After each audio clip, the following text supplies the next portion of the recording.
Welcome to Powering PMA Goals, Customer Experience, sponsored by ServiceNow.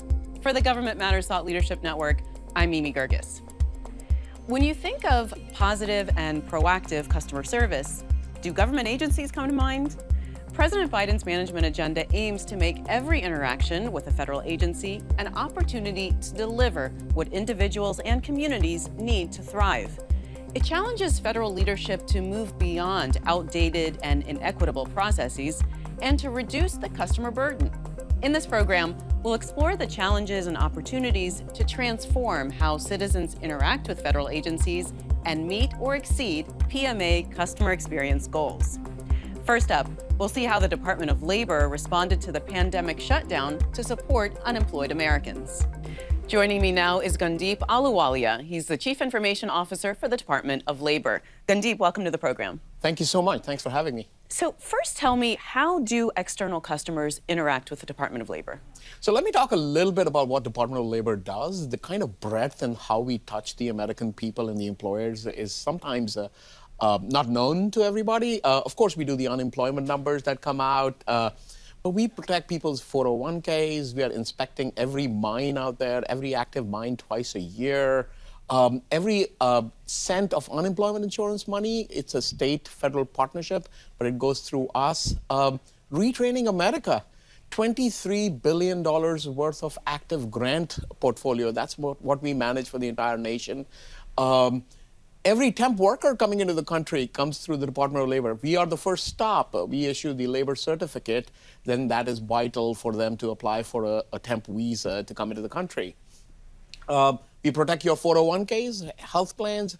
All of these are intersects with people, the American public, either the employers, or I also focus a lot on the people who are delivering this vital service as well. So they are the front line of that intersect with the American people. We have about 250 applications that are user-facing, citizen-facing, where either folks are using our whistleblower for OSHA, or they're putting in Vets Medallion, and they're reporting how many veterans they have hired, et cetera, et cetera. Well, Gundeep, you did mention unemployment, and I want to ask you about the COVID shutdown, because a lot of people lost their jobs very suddenly.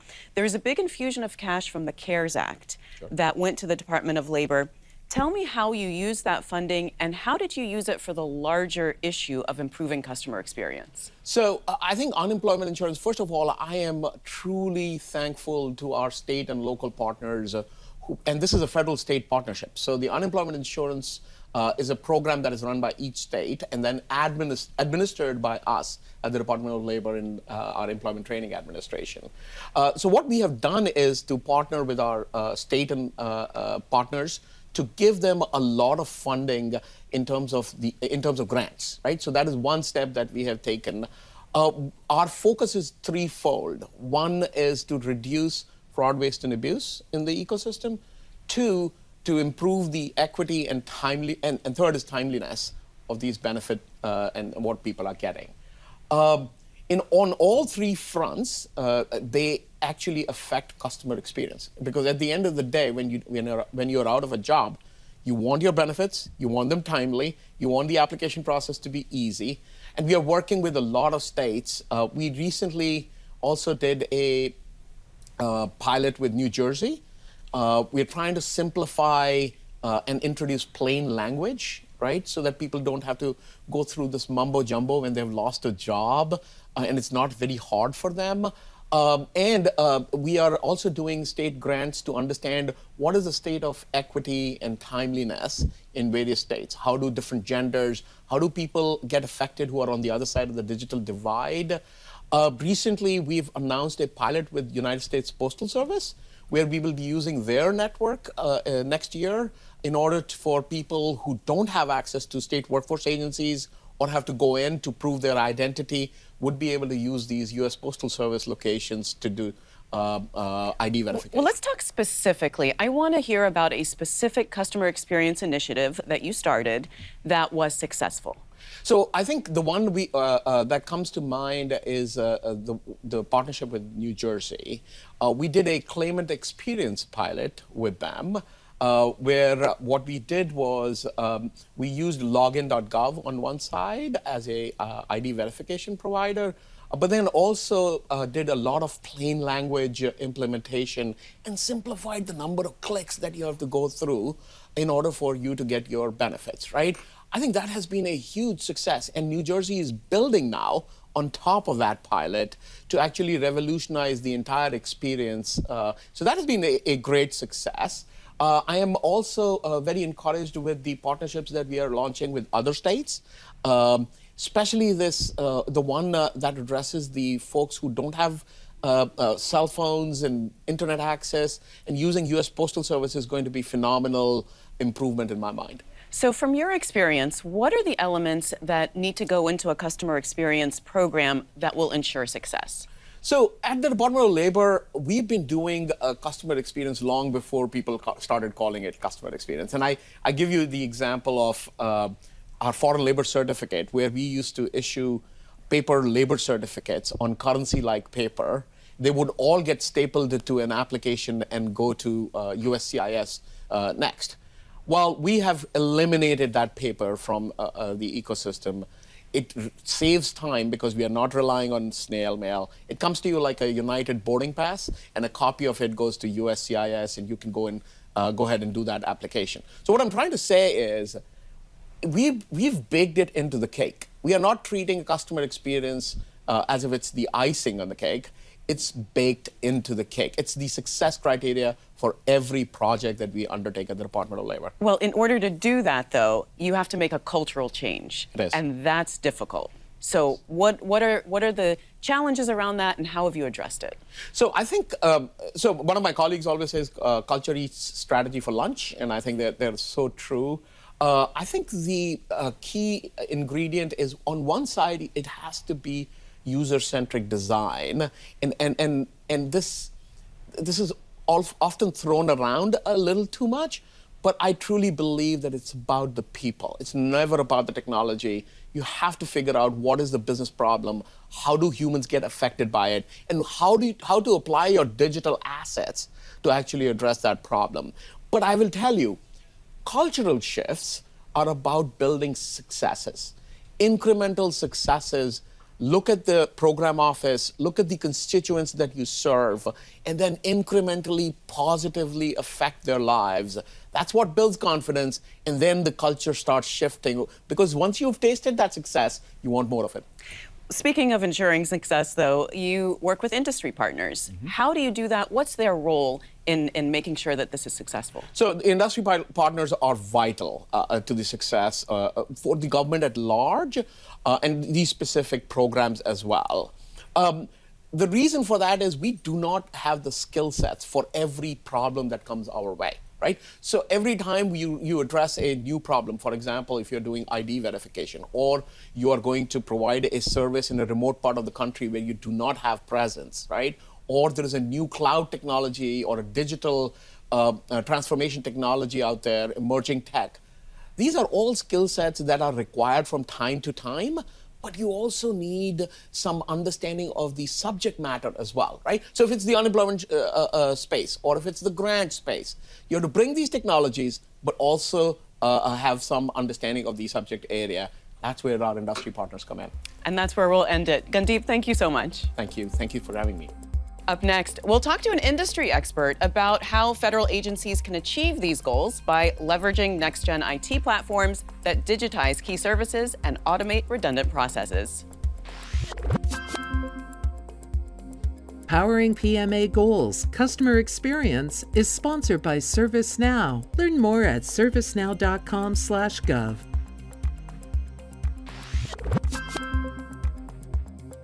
Joining me now is Jonathan Album. He's Federal CTO at ServiceNow. Jonathan, welcome. Thank you. Great to be here. You have experienced both having been a CIO in government responsible for customer experience, and now on the industry side providing solutions. So what are you seeing as far as trends go across agencies in implementation? So, I think that's a great question and a really good way to start, because you have to prioritize this work. Agencies are so big and complicated. They have so many different kinds of customers, and people interact with agencies for a variety of reasons. So where do you start? That's the first thing that I hear about. And once you get started, now the question is, what are the kinds of interactions that are most important for how a customer of your agency understands and views the agency's ability to serve them? And those interactions have a really big impact on how people perceive the agency, how they trust the agency. And there are a number of ways I think people get started. One of them that I think is just so important is to think about how the data and the work flow across the agency. And then people don't typically work with only one program. People come to the agency, they experience many programs. So what's that customer journey across an entirety of an agency, across multiple programs, maybe even multiple agencies in the government, and really design our work and our systems and the experience from the outside in, starting with the person, taking that human-centered design concept and applying it not just to singular programs or one experience somebody has with an agency, but something that crosses multiple layers or multiple agencies or multiple interactions, and having something that can be consistent and that can be easy for somebody to interact with. I think when you think about those as sort of guiding principles, a lot of this becomes easier, and it becomes less complex about where do I begin and how do I focus. Well, you say, human-centered design, and I wonder what some of those technology solutions are. What do they look like? Well, I think very often, we fall back on technologies that we know and we feel comfortable with in our agencies. And when those technologies are platform technology, software as a service capabilities, it's a good place to start because there's so much capability that's already designed and developed for these kinds of requirements that the agency can begin at the 50-yard line. You don't have to start from scratch with building. You start at the beginning building something from scratch. You can really take advantage of work that's already been done within one agency or within other agencies. And that software as a service, that cloud capability, really has an accelerator effect on the work. So you can be more focused on that experience and less focused on the underlying technology because that's been taken care of. I think that's a really important place to start. And then, of course, these platforms and systems, they need to be very accessible so government can appear to the public as being very accessible. So whether that means that it's on a mobile device or it's a website or there is a system in a government office that's very easy for the employee, the federal employee, to use to serve people, it needs to be simple and it needs to be accessible and it needs to be reliable. The last thing someone who comes into an office needs is to be told, well, I can't serve you because the system is down. So technologies have to work and they have to be things that people want to use. And that translates into great experiences. And those great experiences have a real long-term effect on how people view the agency and how they view the government overall. Well, it's always important to show positive results and to show value. But how do you do that with something like customer experience? That's really very subjective. Again, that's a really important point because while subjective, people often have the opportunity to say through surveys and other means what their experience was like. And I think if an agency really is focused on improving customer experience, they're going to be willing to survey their customers, and they're going to collect a lot of data that helps them establish a baseline. And I think that baseline is so important because it's from that baseline you can measure success and understand the value that you're bringing. If we do these systems and we do these projects and we can't demonstrate the value to the stakeholders that oversee our agency, the stakeholders that we're interacting with, it's very hard to prove that you're successful. If you can't prove you're successful, it's hard to do more work. We can turn that around and I can show customer service improved, or I can show response times are down, or our scores went up. Well, now I can tell a really great digital transformation story, and that story is going to lead to more opportunities for more projects and better customer experiences as well. I want to ask you about an op-ed that you wrote recently. Sure. You said that the public should be treated as a customer of the whole federal government. Yes. Explain that. So, in the beginning, we were talking about how so often you have to know where to start, is which program or which agency. And the result of that thinking, because we have this agency by agency, program by program mentality, makes the government feel very siloed to someone. But if you look at the customer experience executive order, you look at the life experiences that are in there, you pick one like experiencing poverty. if you're a person who needs support from the government at that time, there's a whole range of programs. Some could be federal programs, some could be federal programs administered by the state, some could be local programs. You're not necessarily focused on which government agency. It's just the government. And that label of government can stick to a lot of in a negative way to a lot of programs and people, unfortunately, because you have one bad experience here and you associate it across a lot of things. So if we're doing that outside in perspective, where you put that person first and you make government all about the people, and you understand their journey, and you recognize it's going to cut across the federal government, the state government, and local government, and we had a way to bring that data together on a single platform, or you had a way to bring those workflows across these agencies together, so you had a connective tissue for that person, and they could see how their journey goes from beginning to end, how they get the services they need across a lot of programs and a lot of agencies, and you do it from one place, well, it becomes very simple. But you can't do that if you're thinking about my program and my agency and my customer. That individual person is a customer of a lot of programs and agencies. So if we say they're a customer of the government, the whole government, the federal government, or this more comprehensive view of government, we end up repositioning and reframing this thing about how we serve them and where they get service and what they experience. And we're out of time. Jonathan, always nice to talk to you. Thank you so much. Thanks for having me. Up next, we'll talk to a panel from 2 government agencies on their approaches to designing and implementing customer experience initiatives and where they want to go. Powering PMA Goals, Customer Experience is sponsored by ServiceNow. Learn more at servicenow.com/gov.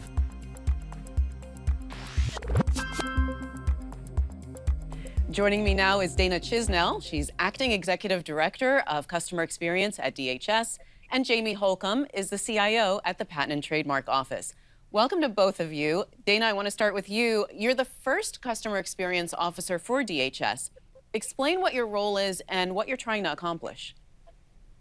So thank you very much, Mimi, for having me today. My role as Acting Executive Director is to start up and build a culture across the Department of Homeland Security that centers the public, that centers humans in the services that we deliver. This is a challenge across the department, as there are 8 operating components, all of which have slightly different missions and operating models, organization charts, but everybody is unified on meeting both the priorities in the executive order that President Biden signed last year, as well as the Secretary's top priorities around delivering excellent customer experience.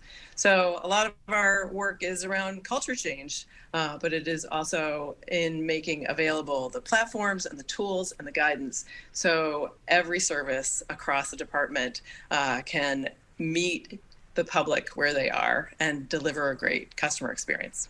Well, Dana, as you say, within the many components of DHS, every component is different. It has different culture and priorities and challenges. FEMA is very different from the Coast Guard, is different from the Secret Service. So how do you focus your support so that it's most effective? We treat each of the components in a unique way.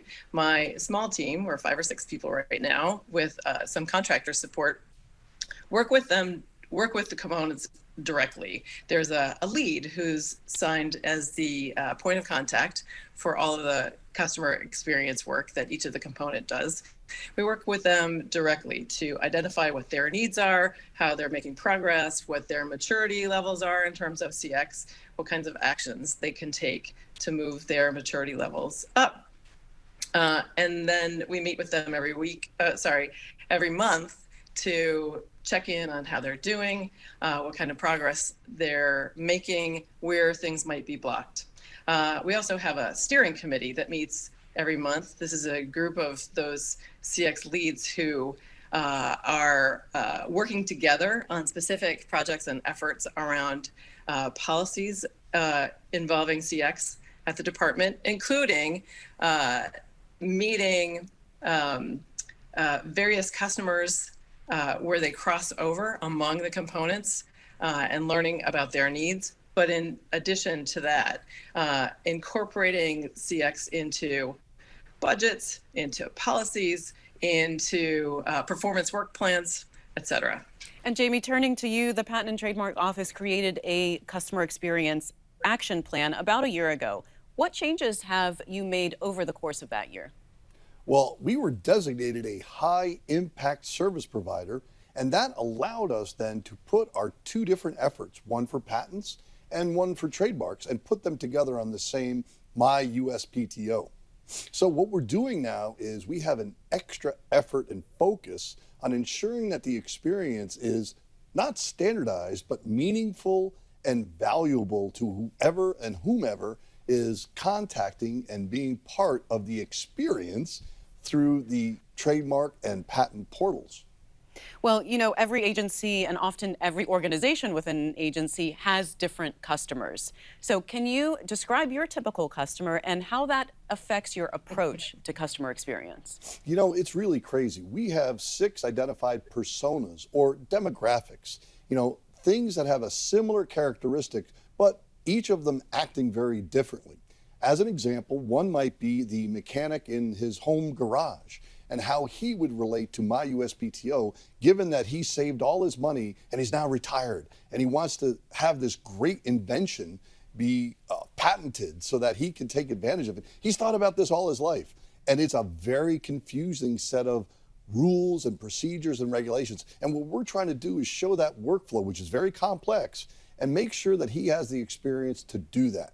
We'd also like to take the trademark, and for the home baker and a female coming on board and looking at this overwhelming way to approach trademarks and say, I just want to put a cupcake out there. Well, we want to make sure that we include that type of experience within the workflow so that it's not overwhelming. And Dana, you know, isn't the first step really in designing a customer experience program understanding the needs of the user? So what's the best strategy for doing that? That is absolutely the best way to approach this.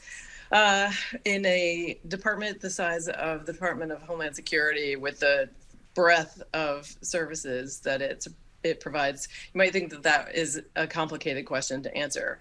But human-centered design methods are pretty simple at their essence.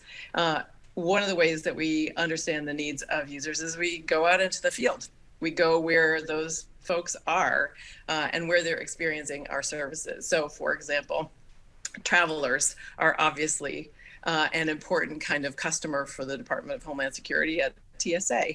So one of the ways we learn about their experience is we go do some deep hanging out at security checkpoints at airports to see from their perspective, from the customer's perspective, what that experience is like, how they're feeling about it, what's working well, what's not working well. We also look at the employee side.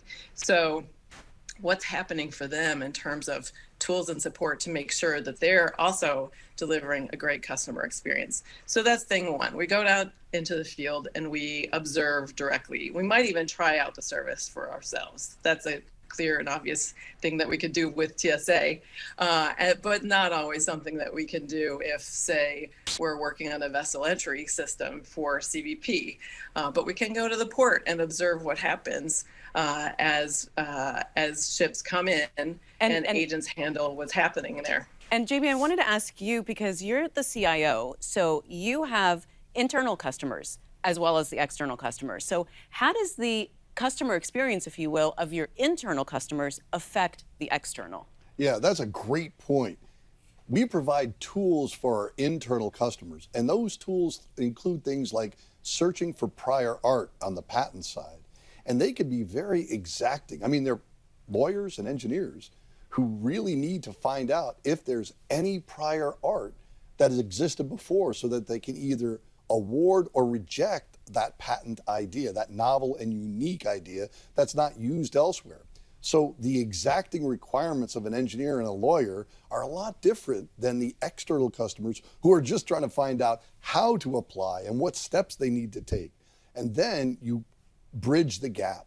then you have the ability to say examiner meet applicant, applicant meet examiner. And then they can both bridge through the digital divide on how best to translate their unique ideas into the ability to award that patent. And I think that's a very special and unique experience that we need to provide.